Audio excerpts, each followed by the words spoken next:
सुप्रभात दोस्तों, ये है आपका अपना प्रिय डॉक्टर आदि का मुंबईचा माणूस आपके लिए लेकर आया आपका मनपसंद प्रोग्राम पॉजिटिव कर्मा।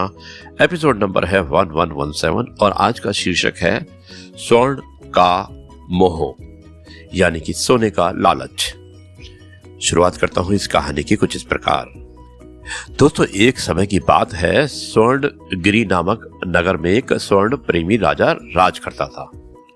राजा का स्वर्ण के प्रति इतना अधिक मोह था कि उसने राज्य की बहुमूल्य वस्तुएं बेच बेच कर राजकोष में सोना ही सोना इकट्ठा कर लिया था। राजा का मंत्री बड़ा बुद्धिमान था। वो जानता था कि स्वर्ण बहुमूल्य जरूर है, लेकिन राजकोष में धन धान्य आदि दैनिक उपयोग की वस्तुएं स्वर्ण से भी अधिक महत्वपूर्ण होती हैं। लेकिन जब भी मंत्री अपनी ये बात राजा को समझाता, राजा उल्टा मंत्री को सुना देता। अब इस बात से मंत्री बहुत ही दुखी और उदास रहने लगा।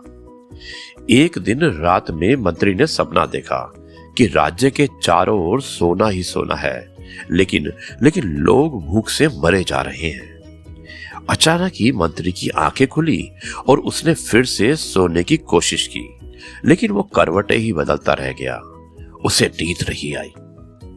सुबह जब मंत्री की पत्नी ने मंत्री से उसके उदास और दुखी होने का कारण पूछा, तो पहले तो मंत्री ने मना किया, लेकिन जब वो जिद करने लगी तो रात्रि के सपने का हाल और महाराज के स्वर्ण के प्रति मोह के बारे में उसने बता दिया। ये सब बात सुनकर उसकी पत्नी बोली कि बस इतनी सी बात को लेकर इतने दिन से परेशान हो। आपके महाराज के स्वर्ण के भूत को मैं एक दिन में उतार सकती हूं। ये सुनकर मंत्री बहुत खुश हुआ और बोला, कैसे? तब वो बोली, उन्हें इच्छा अनुसार सोने की प्राप्ति करवा के। मंत्री बोला, मैं कुछ समझा नहीं। तो वो बोली कि आप तो महाराज को सिर्फ शिकार खेलने के लिए जंगल ले जाइए, बाकी सब मैं अपने आप संभाल लूंगी और आपको समझ में भी आ जाएगा। मंत्री अपनी पत्नी का सम्मान करता था और विश्वास भी, इसलिए उसने सोचा कि यदि ये बोल रही है तो जरूर कोई खास बात होगी। राजमहल जाकर उसने राजा से शिकार पर चलने का आग्रह किया। राजा भी तुरंत मान गया। अब राजा और मंत्री दोनों शिकार पर निकले, लेकिन उन्हें शिकार करने के लिए कोई जानवर नहीं मिला। भटकते भटकते वो बहुत दूर निकल गए। तभी राजा को प्यास लगी और दोनों शिकार का विचार छोड़कर पानी की तलाश करने लगे। तभी अचानक उन्हें एक लकड़ियों के गट्ठर के पास बैठा एक बूढ़ा साधु दिखाई दिया। अब गट्ठर इतना बड़ा था कि वो बूढ़ा उसे उठा नहीं सकता था, लेकिन फिर भी उसके पास बैठा था। राजा ने कहा कि बाबा, आप यहाँ अकेले इस गट्ठर के पास क्यों बैठे हैं? क्या ये आपका है? साधु बोला, सुबह से मैं किसी की प्रतीक्षा कर रहा हूं कि कोई ये गट्ठर मेरी कुटिया तक रखवा दे।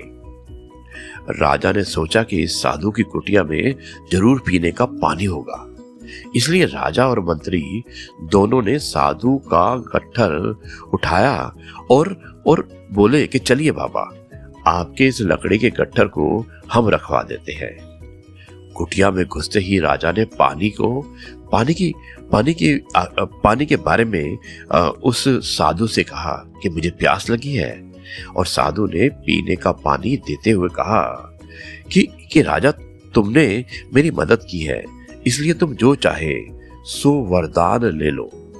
राजा के दिमाग में दिन रात सोना ही घूमता था, अतः वो सहज ही उसके मुंह से निकल गया कि मुझे ऐसा वरदान दीजिए कि मैं जिस वस्तु को स्पर्श करूं वो सोने की हो जाए।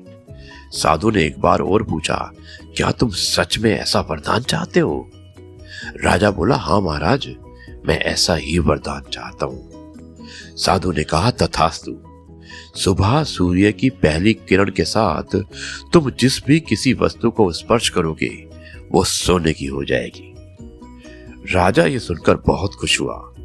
प्रत्येक वस्तु को सोना बनाने के उत्साह में उसने पूरी रात बिना सोए ही गुजार दी। लेकिन अब मंत्री बड़ी दुविधा में था कि अब तो महाराज के पागल होने में कोई संदेह नहीं है।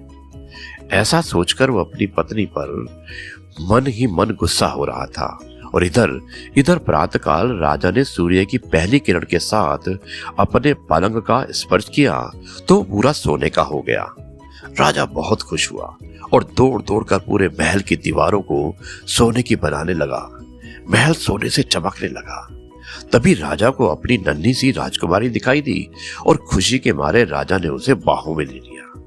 लेकिन देखते ही देखते वो सोने की मूर्ति में तब्दील हो गई। अपनी हंसती खेलती गुड़िया राजा के हाथों में सच की गुड़िया बनकर रह गई। ये देखकर राजा के होश उड़ गए। इतने में सामने से महारानी आई और उसने भी अपनी बेटी को सोने की मूर्ति बनते देखा तो जोर जोर से रोने लगी। राजा ने उसे सांत्वना देने के लिए जैसे ही उसके सर पर हाथ रखा, वो भी सोने की मूर्ति बन गई। राजा फूट फूट कर रोने लगा और इतने में मंत्री महोदय भी वहां आ गए। राजा को दुख और विषाद में डूबा और राजकुमारी और महारानी को सोने की मूर्तियां देखकर सारा मांजरा समझ में आ गया। उसने महाराज को समझाया कि महाराज, देख लिया आपने, स्वर्ण के प्रति मोह का नतीजा क्या होता है। आप पूरी दुनिया को सोने का बना सकते हो, लेकिन सोने की दुनिया आपको खुशी नहीं दे सकती। जीवन में सभी चीजों का अपना अलग महत्व होता है। तब राजा बोला, महामंत्री, मैं अपने जीवन में स्वर्ण को देखूंगा भी नहीं, लेकिन पहले मुझे इस श्राप रूपी वरदान से मुक्त करवाओ। मंत्री ने राजा को किसी को वस्तु को छूने से मना किया और उसे रथ में डालकर वापस उसी साधु के पास ले गया। राजा को वापस आते देख साधु मुस्कुराने लगा और साधु ने अपना कमंडल उठाया और कुछ जल लेकर राजा पर छिड़का और वो उस श्राप रूप वरदान से मुक्त हो गया।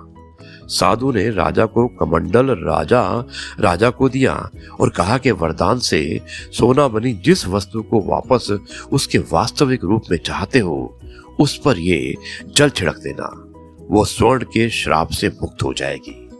इस तरह राजा ने उन सब वस्तुओं को वापस ठीक किया जिसको उसने सोना बना दिया था। दोस्तों, इसलिए कभी भी आप इतना लालच मत कीजिए कि अपनों को खो दें। यही आज की इस कहानी का निचोड़ था और मुझे उम्मीद है कि आपको कहानी अवश्य पसंद आई होगी। अब मैं इस कार्यक्रम को यहीं पर समाप्त करता हूं और कल आपसे एक बार फिर मुलाकात करेंगे कुछ नई बातों के साथ। तब तक के लिए कहता हूं जय गुरु जी, शुक्राना गुरु जी।